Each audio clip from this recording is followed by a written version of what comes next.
Hello बच्चा लोग, कैसे हैं आप लोग। आशा करते हैं आप सभी लोग स्वस्थ होंगे और जहाँ होंगे बहुत मस्त होंगे।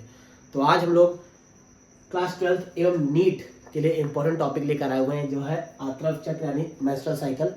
और हिंदी मीडियम के लिए थोड़ा सा ये आसान बनाया गया है, जो हिंदी मीडियम वाले इसको आसानी से समझ सके। तो है आत्रव साइकिल यानी आत्रव चक्र यानी मेंस्ट्रुअल साइकिल। तो फटाफट आज का वीडियो स्टार्ट करते हैं। जो इस वीडियो को फर्स्ट टाइम देख रहे हैं, चैनल को सब्सक्राइब कर ले, वीडियो को लाइक कर ले और ज़्यादा से ज़्यादा लोगों के बीच में इसको शेयर करें। तो सबसे पहले हम बात करते हैं ये मेंस्ट्रुअल साइकिल है क्या। What is the menstrual cycle, आत्रव चक्र है क्या।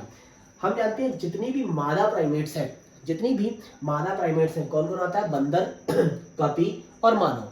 इनकी जितनी भी मादाएं हैं उनमें एक जनन चक्र चलता है, और उस जनन चक्र को हम लोग मेंस्ट्रुअल या आत्रव चक्र कहते हैं। ठीक, इसका प्रारंभ कब होता है?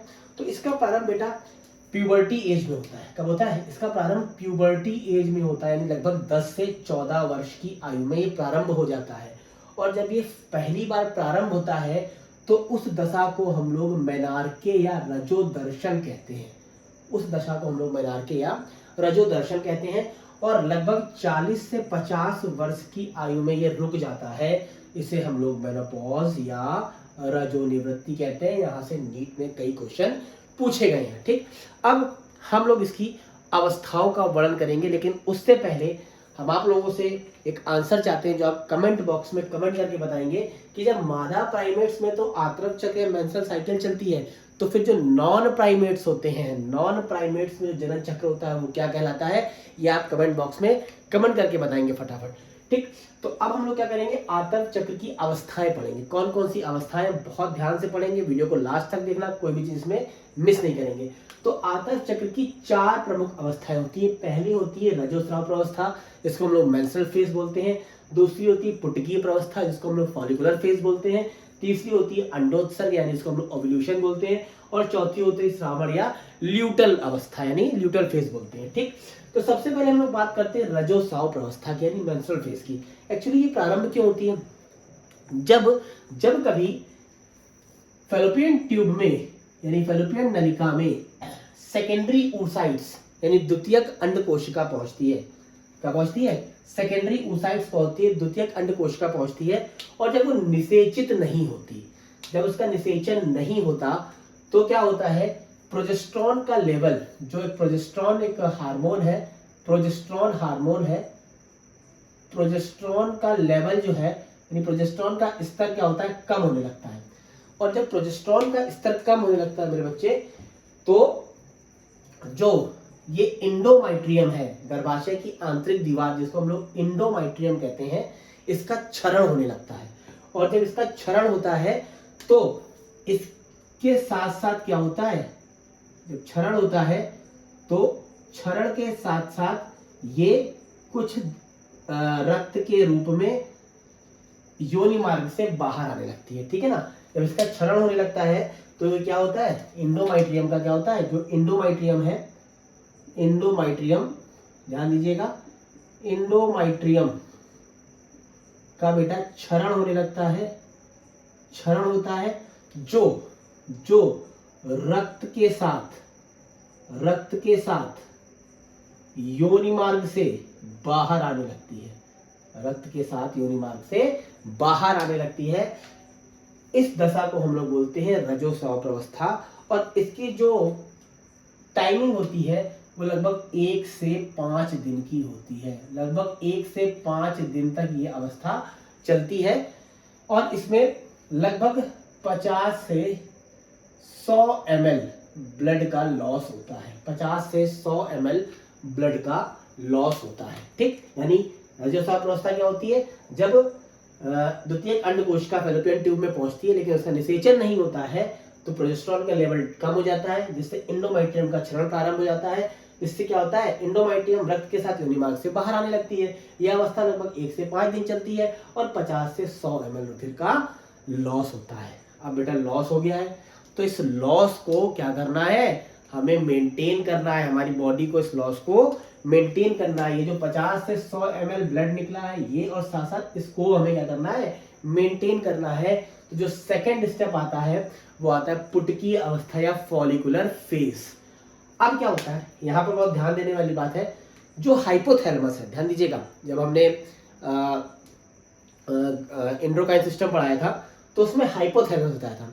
तो हाइपोथैलेमस से एक हार्मोन रिलीज होता है, उस हार्मोन को कहते हैं गोनाडोट्रोपिन हार्मोन, जीएनआरएच।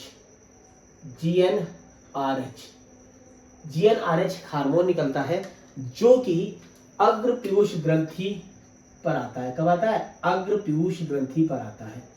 अग्र पीयूष ग्रंथि को एक्टिवेट करता है। और अग्र पीयूष ग्रंथि दो हार्मोन स्रावित करती हैं, एक तो एलएच करती हैं और दूसरा एफएसएच करती है। एक तो एलएच करती हैं, दूसरा एफएसएच करती हैं।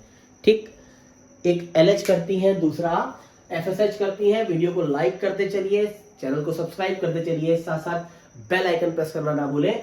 एक एलएच रिलीज करता है, एक एफएसएच रिलीज करता है। अब जो एफएसएच है, एफएसएच का फुल फॉर्म होता है फॉलिकल स्टिमुलेटिंग हार्मोन, ठीक है ना। तो ये जो एफएसएच है, एफएसएच के प्रभाव से क्या होता है, ये देखिए अंडाशय है, अंडाशय में जो फॉलिकल है यानी पुटिकाएं हैं, उनमें तेजी से वृद्धि होना शुरू होती है। प्राइमरी यानी प्राथमिक पुटिका बदलती है द्वितीयक पुटिका में, द्वितीयक पुटिका बदलती है तृतीयक पुटिका में। इस तरीके से क्या होता है, वृद्धि होने लगती है। और साथ साथ वृद्धि के साथ साथ एक हार्मोन रिलीज होता है जिसको हम लोग बोलते हैं प्रोजेस्टेरॉन हार्मोन। क्या बोलते हैं? Progesterone hormone. इसके साथ क्या रिलीज होता है? Progesterone hormone. और कुछ मात्रा में एस्ट्रोजन हार्मोन रिलीज होता है। ठीक, इसके साथ साथ क्या होता है, एस्ट्रोजन हार्मोन भी रिलीज होता है। ठीक, जब पुटिका की वृद्धि होती है तो एस्ट्रोजन हार्मोन रिलीज होता है। और ये एस्ट्रोजन हार्मोन क्या करता है, ये इस एंड्रोमाइटियम की रिपेयरिंग करना शुरू कर देता है। एंड्रोमाइटियम की क्या करता है, रिपेयरिंग करना शुरू कर देता है। एफएसएच क्या करता है, एफएसएच एक तो पुटिकाओं की वृद्धि करता है, साथ साथ एस्ट्रोजन रिलीज करता है। और एस्ट्रोजन क्या करता है, ये एंडोमेट्रियम की रिपेयरिंग करना शुरू कर देता है, यानी उसको थोड़ा थोड़ा रिपेयर करने लगता है, मोटा करने लगता है। अब अंडोत्सर्ग की बात करते हैं। 14वें दिन होता है, एनसीईआरटी कहती है कि 14वें दिन, लेकिन 14वें दिन से थोड़ा एक दिन पहले एलएच हार्मोन की वृद्धि होती है। क्या होती है? एलएच हार्मोन की वृद्धि होती है।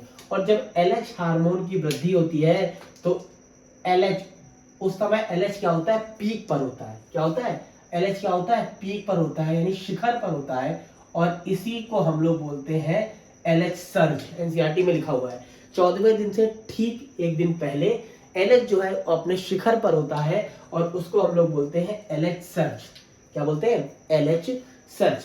एलएच जब शिखर, और ये क्या करता है, ये इस जो परिपक्व पुटिका है, ठीक है, जिसको हम लोग बोलते हैं ग्राफियन फॉलिकल, ग्राफियन फॉलिकल से सेकेंडरी oocytes को बाहर निकालता है। ये एलएच ही है। एलएच के प्रभाव से क्या होता है, एलएच के प्रभाव से जो ये ग्राफियन फॉलिकल है, ग्राफियन फॉलिकल से एक सेकेंडरी oocyte बाहर आती है। क्या आती है? सेकेंडरी oocytes यानी द्वितीयक अंडकोशिका बाहर आती है, जो कि फिम्ब्रिन द्वारा फैलोपियन ट्यूब में पहुंचा दी जाती है, जो कि फिम्ब्रिन द्वारा फैलोपियन ट्यूब में पहुंचा दी जाती है। अब क्या होता है, अब इसका जो ये रॉ मटेरियल बचता है, क्योंकि इसमें क्या होता है, पोषक तत्व होते हैं, इसलिए पीले कलर की होती है, और ये बन जाती है कार्पस ल्यूटियम। क्या बन जाती है? Corpus luteum. क्या बन जाती है? Corpus luteum. ये जो ग्राफियन फॉलिकल का अवशेष बचा है, यही बन जाता है कार्पस ल्यूटियम, क्योंकि इसमें बहुत सारा भर भर के न्यूट्रिशन होता है, पोषक तत्व होता है, इसलिए पीले कलर की होती है, इसलिए इसको पीत पिंड भी कहते हैं। क्या बोलते हैं? पीत पिंड भी कहते हैं, पीत पिंड भी कहते हैं, क्योंकि एलएच ल्यूटिनाइजिंग हार्मोन और कार्पस ल्यूटियम, जब एलएच बढ़ता रहता है तब तक ये कार्पस ल्यूटियम एकदम मेंटेन रहती है, कार्पस ल्यूटियम एकदम मेंटेन रहती है। और कार्पस ल्यूटियम क्या करती है, एक तरीके से हार्मोन भी रिलीज करती है, ये एक अंतःस्रावी ग्रंथि की तरह कार्य करती है। कार्पस ल्यूटियम एक अंतःस्रावी ग्रंथि की तरह कार्य करती है। और कार्पस ल्यूटियम करती क्या है, कार्पस ल्यूटियम दो तरीके के हार्मोन स्रावित करती है, एक तो एस्ट्रोजन और अधिक मात्रा में प्रोजेस्टेरॉन, बहुत अधिक मात्रा में प्रोजेस्टेरॉन रिलीज करती है, बहुत अधिक मात्रा में प्रोजेस्टेरॉन रिलीज करती है। अब क्या होता है, जब तक एलएच का प्रभाव बढ़ता रहता है, ये कार्पस ल्यूटियम क्या करती है, भर भर के प्रोजेस्टेरॉन रिलीज करती है। और ये प्रोजेस्टेरॉन क्या करता है, इस एंडोमेट्रियम को और ज्यादा मजबूत करता है, इस एंडोमेट्रियम को और ज्यादा मोटी करता है। रीजन क्या है? रीजन ये है क्योंकि फैलोपियन ट्यूब में सेकेंडरी oocytes आ चुकी है, यानी जो फीमेल रिप्रोडक्टिव सिस्टम है वो जानता है कि अब फर्टिलाइजेशन होगा, फर्टिलाइजेशन के बाद जो भ्रूण है वो उस पर चिपकने आएगा, इसलिए एंडोमेट्रियम को और ज्यादा मोटा करने लगता है। कौन? प्रोजेस्टेरॉन। लेकिन जब इस सेकेंडरी oocyte में क्या होता है? निषेचन नहीं होता। सेकेंडरी oocyte में निषेचन नहीं होता। जब निषेचन नहीं होता, अंडोत्सर्ग के बाद हम लोग कहां पहुंच गए? श्रावण अवस्था में, ल्यूटेल अवस्था में। जब निषेचन नहीं होता तो क्या होता है? प्रोजेस्टेरॉन का लेवल फिर से कम होने लगता है। प्रोजेस्टेरॉन का लेवल क्या होता है?